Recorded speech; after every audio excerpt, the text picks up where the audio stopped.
Hi everyone, Bethany Fast Tano here, the internet's busiest music nerd, and it's time for a review of the new Doja Cat record, Planet Her. This is a brand new album from California rapper, singer, songwriter Doja Cat, her third to date and one of my more anticipated records of the year for a few reasons. For one, Doja is responsible for some of the more smash singles over the past few years. I mean, Kiss Me More has been absolutely ruling 2021, and she's easily one of the more versatile artists out right now who's currently straddling both the pop and hip-hop world. And vocally speaking, she's proven herself to be a bit more of a chameleon than a cat. Given the variety of flows and inflections she'll hit a track with when rapping or singing. Now, whether or not attempting different sounds and styles and deliveries goes over well is another story. It did take her a little bit to come into her own stylistically, as shown on her incredibly underwhelming debut, and in my opinion, the following Hot Pink had as many misses as it had hits. Now, I went into this hoping Planet Her would be a different and more consistent story, especially with Kiss Me More being such a great track. It sounds like a classic piece of dance pop straight out of the late 90s, early 2000s, with a great SZA feature. I love the prickly rhythm guitars, the subtly disco-influenced beats, the playful, girlish Gwen Stefani-esque group vocals too. It's easily one of the most sweet, flirty, and vibrant pop rap cuts of the year. But then I was pretty much shocked when I heard the following single to this thing, Need to Know, which conversely I think is one of the more ill-conceived singles of the year. We have a humdrum trippy trap beat with reversed hi-hats that sound super tacky, vocals that range from over the top to drab, the chorus is clunky and long-winded as hell, the verses don't really vary too much from the choruses, so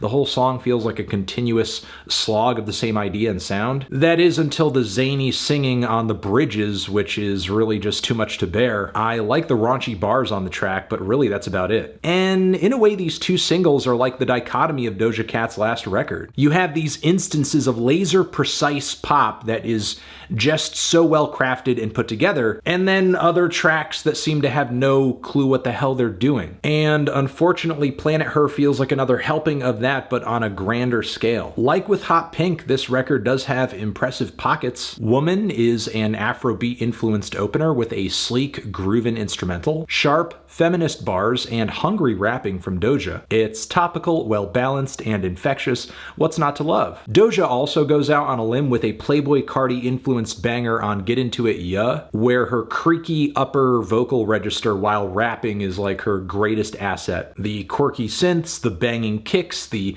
colorful multi-track vocals, the track just goes dumb, while also showcasing Doja's knack for different flows and vocal deliveries. And oddly enough, the twinkling, pristine synths and trap beats on Payday featuring Young Thug kind of sounds drained. You know, a little bit of like the sound of an artist like Blade. But yeah, it's a colorful, futuristic banger where even Young Thug's rapping or singing reaches up into 645 AR vocal registers of squeak. The track is as weird as it is sexy and sleek. Now, as far as modern blends of rap and pop go, I think these tracks are creative, they're bold, they're chock full of personality. To me, they show what makes Doja Cat unique as an artist. There are spots on this record where I think she really stands out, but there are even more moments where it sounds like she's trying to blend in. The track I Don't Do Drugs featuring Ariana Grande is not bad by any stretch, but the vocal style Doja Cat employs here just feels so low-key and whispery, just like Ariana's, and as a result,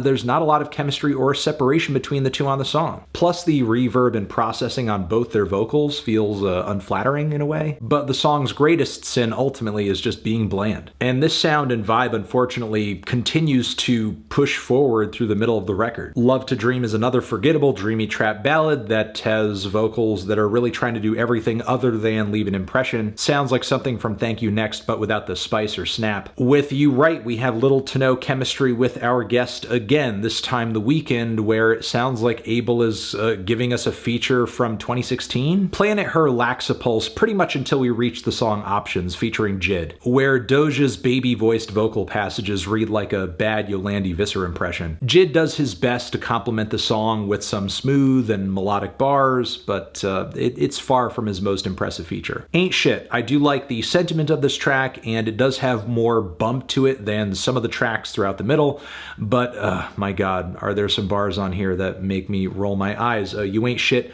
laxative, and Doja does bring some of her most annoying singing on the LP here. Can't pay rent. The snoozers come back in the last leg too. I do like Doja's writing on the song alone. I think that this track lyrically is one of the more thoughtful and touching on the record, really kind of gets to the heart of why a particular relationship wasn't working or fell apart. And I think it's pretty interesting that Doja, after an entire record of tracks where she's just like so lovesick, so enamored with having sex and just making love, so on and so forth, that she leaves us in a place where she seems content being by herself, just being alone, being on her own. It's a little bittersweet in that way. But then we kind of flip that mood and attitude into Kiss Me More, which, again, I love as a single, but feels really odd as a finish, given the track that came just before it. What was this LP trying to do? Deliver an otherworldly, spacey sound like no other project or something? Because if it was attempting that, it is far off of that mark, because for the most part, a lot of tracks off this record just sound like more atmospheric playlist trap with no real twist or angle to it. So with Planet Her, there's a strong first leg, a great lead single, but the more it wades into these cavernous reverbs and generic trap beats, the weaker and weaker the project gets, until it loses any and all personality, really. Feeling a light 5 on this one. Transition. Have you given this album a listen? Did you love it? Did you hate it? What would you rate it? You're the best, you're the best. What should I review next? Hit the like if you like. Please subscribe and please don't cry. Hit the bell as well. Over here next to my head, it's another video you can check out. Hit that upworthy link to subscribe to the channel. Anthony Fantano, Doja Cat, I'm sorry, forever.